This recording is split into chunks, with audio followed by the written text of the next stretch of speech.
Aleluia. Abra sua Bíblia em Atos capítulo 3. Estamos falando de uma igreja multiplicadora, tá?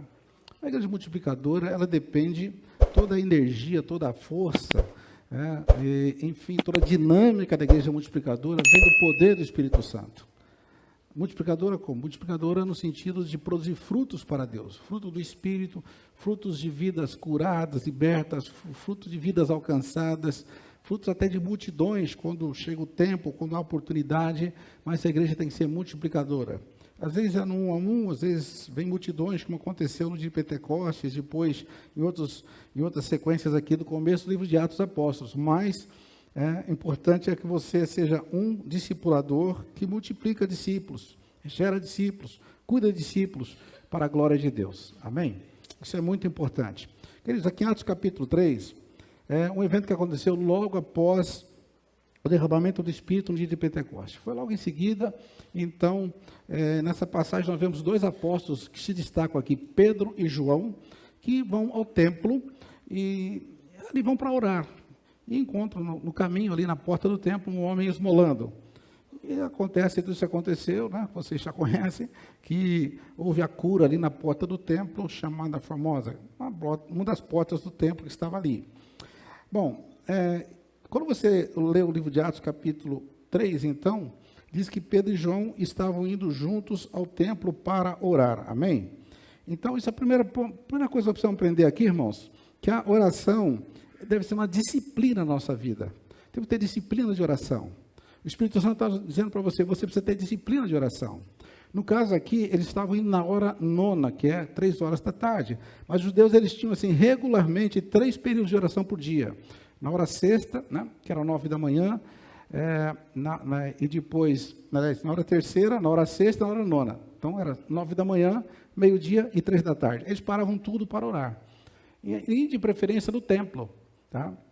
Nós vemos essa disciplina assim, até com muito zelo nos muçulmanos, hoje que tem 5 períodos de oração por dia. Tá?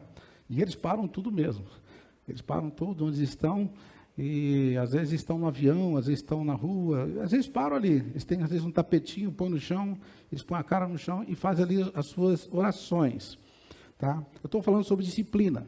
Então, se eles, os muçulmanos, oram assim disciplinadamente, os judeus tinham disciplina, e nós, como cristãos, temos disciplina de oração? A gente vive um período da fé, um período da graça, um período da liberdade total, e é complicada essa liberdade. Por um lado, a rigidez da lei dos muçulmanos, a lei dos judeus, faziam eles ser assim metódicos.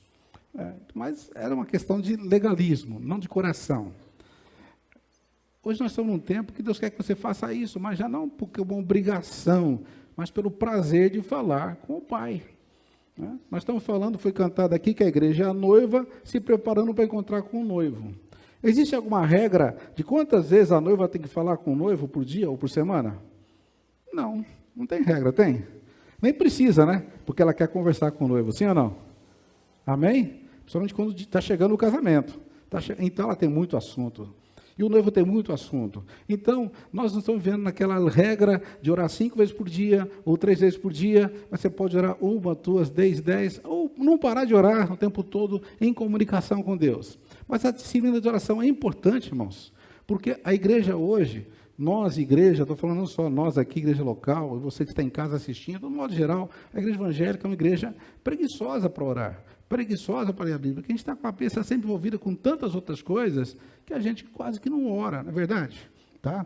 Então, Pedro aqui dá uma lição, Pedro e João, na hora nona iam para a oração. Isso é uma coisa regular que eles faziam. Tá? E a gente percebe aqui que eles passavam por ali sempre. Eles iam no templo orar, eles tinham essa liberdade de ir no templo para orar. Quem sabe você tem a liberdade de ir no templo para orar também. Temos aqui uma sala de oração. Poucas igrejas ou poucos templos têm sala de oração, nós temos. Visite a nossa sala de oração, amém? Vou perguntar quem já conhece a sala de oração, para que não constranger ninguém, mas se você não conhece a sala de oração, se você já conhecer, é o lugar mais importante aqui do templo, tá bom?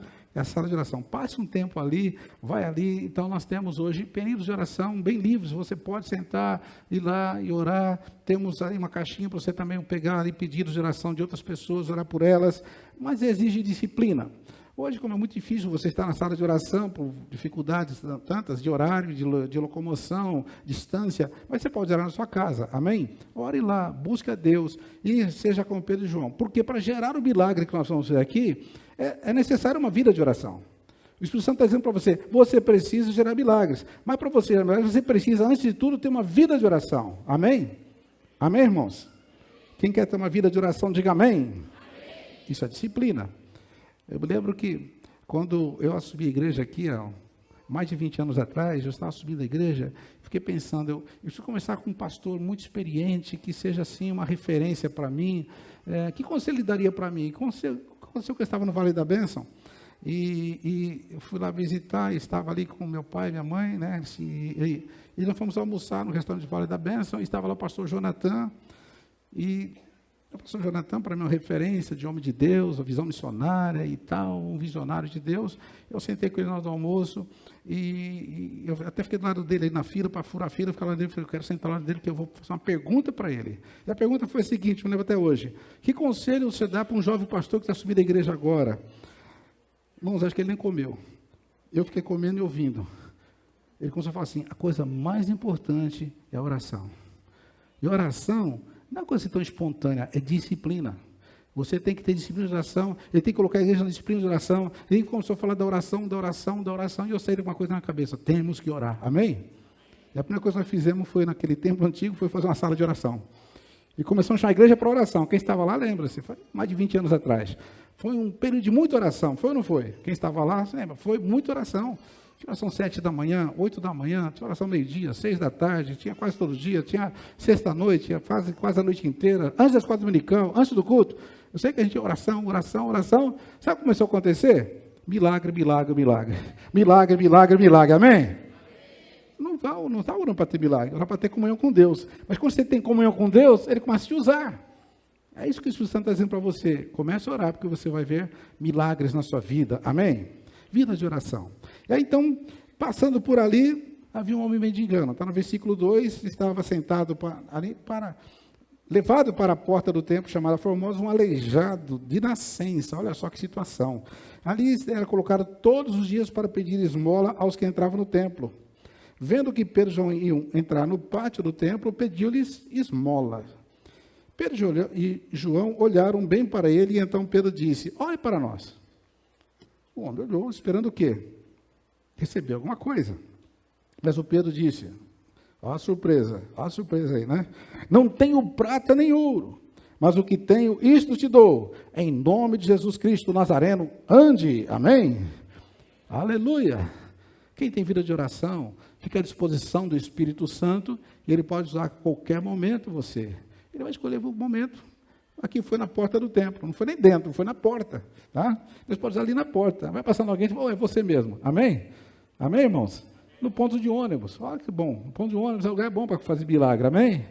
Na rua, no restaurante, qualquer lugar, você está ali no trabalho, você, cheio do Espírito Santo, ele vai escolher o momento, ele que escolhe, ele vai te usar e fazer grandes milagres, porque a glória é de Deus.